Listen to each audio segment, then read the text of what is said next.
So let's go through an example problem for writing a net ionic equation. And I really liked this problem because it doesn't just give you the equation and ask you for the net ionic equation. You basically have to get that information out of a word problem that includes nomenclature for various compounds. And it also gives us the phases of the species in solution. So let's go ahead and go through and start writing down the general chemical equation for what is described here using the information in the problem. So the first thing we see is when carbon dioxide is dissolved in an aqueous solution of sodium hydroxide. So let's just stop there. So carbon dioxide, if we go back to our naming, we're going to remember CO2, and it says that it's dissolved in an aqueous solution. And so that tells us that this is an aqueous species. Even though it's gaseous, it's dissolved in that aqueous solution. And it's dissolved in sodium hydroxide. So let's go ahead and write that down. So you're going to want to remember your polyatomic ions, remember? So that's hydroxide. If you haven't memorized these already, you really need to, because it'll really help you. And it'll help you all the way through Chem 111 and also Chem 112. So it's dissolved in an aqueous solution of sodium hydroxide, which means that that is also aqueous for the phase that we show in parentheses. The next part of the equation, so now it tells us that the mixture reacts. So that's why I drew an arrow. Okay, so a reaction arrow showing that we are reacting something and we're forming aqueous sodium carbonate. So this is another one where you should know your polyatomic ions. So I'm going to write carbonate up here, and it's 2-. Okay, so that's the charge on it. And remember that sodium cation, because we have sodium carbonate, remember that that's only +1. So that means we need 2 of these. And then we have sodium carbonate, okay? And it says that it's aqueous, so you can see that I have AQ there. And then it also tells us that we have liquid water. So I'm going to go ahead and put L for liquid water there. So now we have our equation written out. Now, we do have another issue that we have to take care of before we can do anything else, and that is to balance this equation. So to balance this equation, let's go ahead and look for the most unusual species, or basically the species that only shows up in one place on each side of the equation. And the easiest way to do that is to start with sodium. Okay. And so we see that we have 2 on the product side. That's what that subscript is.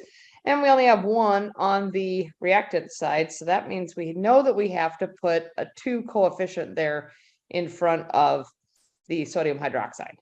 Now, let's go ahead and count up everything else and see if it matches. So we have 1 carbon on each side.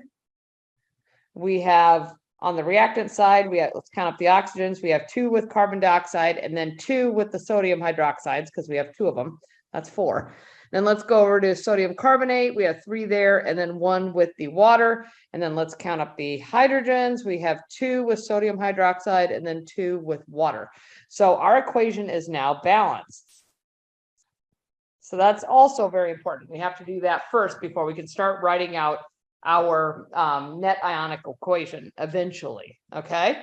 Now, the next thing to do is to identify ionic species and dissociate or split those up into ions. So I am going to go back to, let's go to the black ink now. So we have sodium hydroxide, that's an ionic species, has a polyatomic ion, and also sodium carbonate. Now, the carbon dioxide is remember, that's a covalent compound. And even though it's dissolved in water, it's not going to break apart because it's covalent. And actually, the same thing goes for water. It's not going to break up because we have liquid water. So what we're going to do is rewrite our carbon dioxide. And then let's go ahead and split this guy up. So sodium plus, hydroxide minus. We have 2 of each of those. Okay. And let's go ahead and add AQ there. Let's put in our reaction arrow. Now let's go ahead and split this up. Now this is going to be 2 sodium cations. Okay. So that 2 subscript is not going to stay there once we break this apart and dissociate it. So it's going to be 2 sodium cations. And 1 carbonate. And then finally, our liquid water.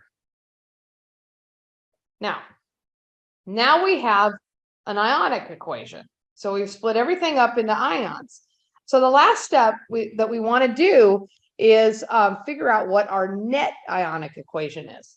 And in order to do that, we need to cross out anything that is the same on both sides of the equation. Okay, so I'm going to go through here. I see carbon dioxide on reactant, but not on product.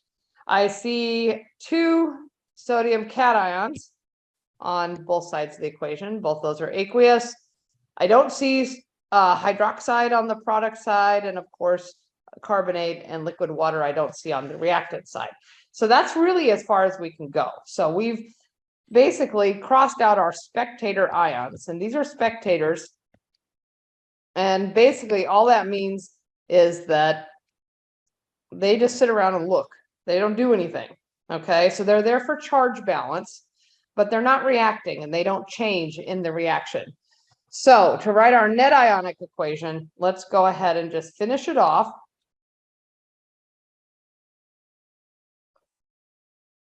And write everything that we haven't crossed off.